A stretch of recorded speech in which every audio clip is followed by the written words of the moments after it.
What's going on, everybody? Quancredible here to bring you the review for Black Clover episode 156. And like this episode was really good in my opinion, just because I really liked how they did it with because it was really basically Asta and Yami's training with some other stuff in there. But I really liked how it like flipped back and forth between those two, like just them progressing in their own training. Also, we got like a little bit of a nice Leo moment that I want to touch on in a second, and with some of the Spade stuff in the end. Um, Now, one of the first things I do want to talk about in the beginning of the episode was the moment with Floga and Leo, and kind of like how Floga was saying that Leo, you seem hesitant and like there's something holding you back.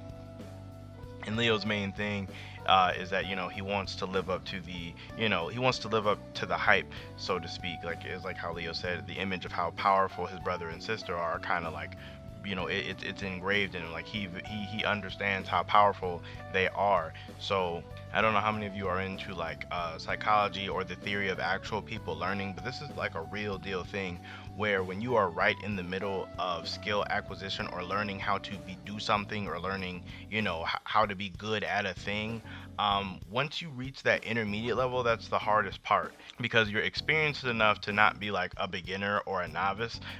So you're not like bad, and you understand that, but you're not necessarily good enough to be considered good. You're right in the middle, so you understand how trash you actually are. Like, I don't know if any of you have ever had some kind of hobby, or you're playing a game or a sport or anything like that, and like when you're when you're in the beginning, you don't really pay attention to it, but once you start to get better at something, or once you start to learn more about something, that's when you really realize how much you don't know. And it's really interesting to see kind of how that is depicted through Leo. Could be looking too much into it, but I kind of like that kind of stuff, so maybe that's just me.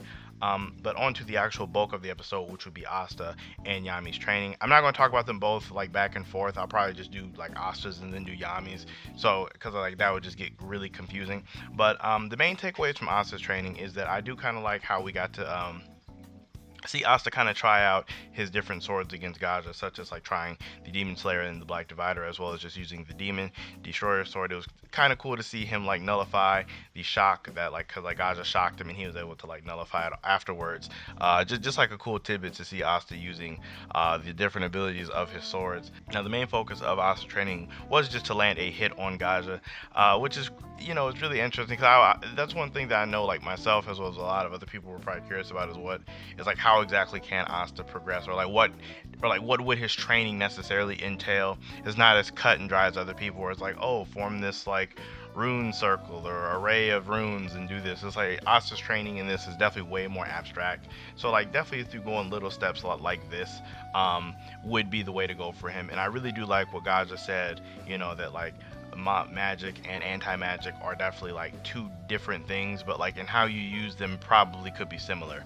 And it was through that where Asta was able to realize that he hadn't been using his sword his sword or his anti-magic to its fullest potential.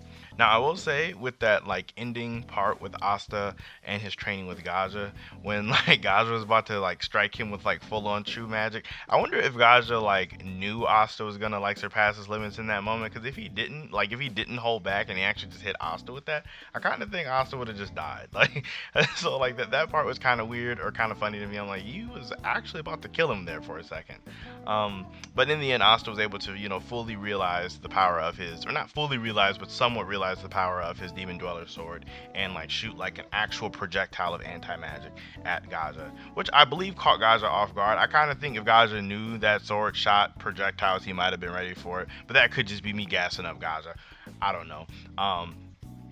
But yeah, the ending result is that he was able to land a hit, which felt kind of cool to see. Now, moving over to the thing with Yami. Yami's one was really interesting, because seeing the previews, I didn't really necessarily know where they were going with Yami, but to see he had a full out like sparring or training match against Leona was super hype. And it's definitely, with this, I know there's lots of debate and arguments through the community for a long time. And with this sparring session, I can confidently say that, Leona in this moment is definitely the stronger captain, for sure. Like in this moment, I would have Leona like over everyone else, just because Yami is definitely in consideration for being like one of the strongest captains, and he literally could not do anything to her during the vast majority of this fight. It also really showed another good thing, which was how little Yami understands about monozone. Like even during the episode, he was like, "Yeah, I was able to kind of use that monozone thing," and it's almost like he really didn't even know what he even did. Like he just did the Dark Dimension slash Equinox. So it's one of those things where like he can probably do that, but like he just really doesn't even know what he's doing. That's just like, again, a testament to how genius Yami is in fighting and learning his own abilities. But at the exact same time, he doesn't even understand what's going on.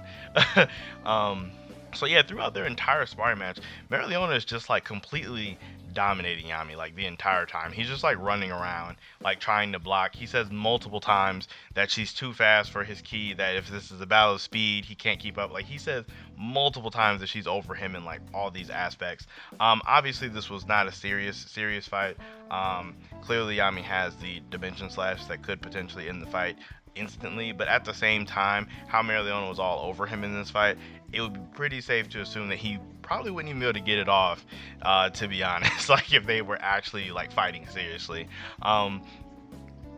But throughout the episode, he was able to get a grasp on the monozone, at least just being able to maneuver a little bit better through air, and even enhance his own black hole spell when Marileona was literally about to like obliterate him with that lion fire blast attack or whatever.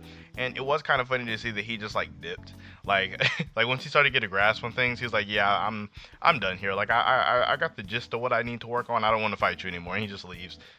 So it's just funny. I really did enjoy Marileona throughout this episode just because I like that like fiery, extremely cocky attitude that she has all of the time. And then at the end of the episode, we do get to see what we learned to be the Spade rebels spying on the Spade military, it appears to be, as they're like loading citizens into these fortresses. Now, obviously, I am a manga reader. Like I read the manga, I review the manga.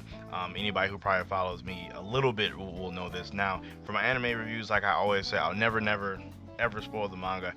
So I'm not going to say any like details on those since I clearly I know. So I'm not going to spoil anything, but it was cool to see how a lot of this pans out. In this, we do get to see Ralph, who I believe they said at the end of the episode was the first Magic Defense Commander's son, and then him trying to get to the Clover Kingdom for help, which is kind of interesting to see, like his, you know, just to see another nation like separate. You know, it's always cool to see different nations and just them operating in themselves. In Black Clover. And then we got what appears to be the king of the Spade Kingdom currently at the very end of the episode, just because he has a huge crown. All my manga fans or manga readers know exactly who this is, so I'm not going to say anything more on that just because I do not want to spoil anything. With that, we do get to see the previews, and to be honest, the previews literally did nothing for me. Like the next episode title and just the images literally did nothing for me. So I don't even know what the episode is going to be until we see like the summary. So overall, I felt like the episode was pretty decent. Like it wasn't anything like crazy.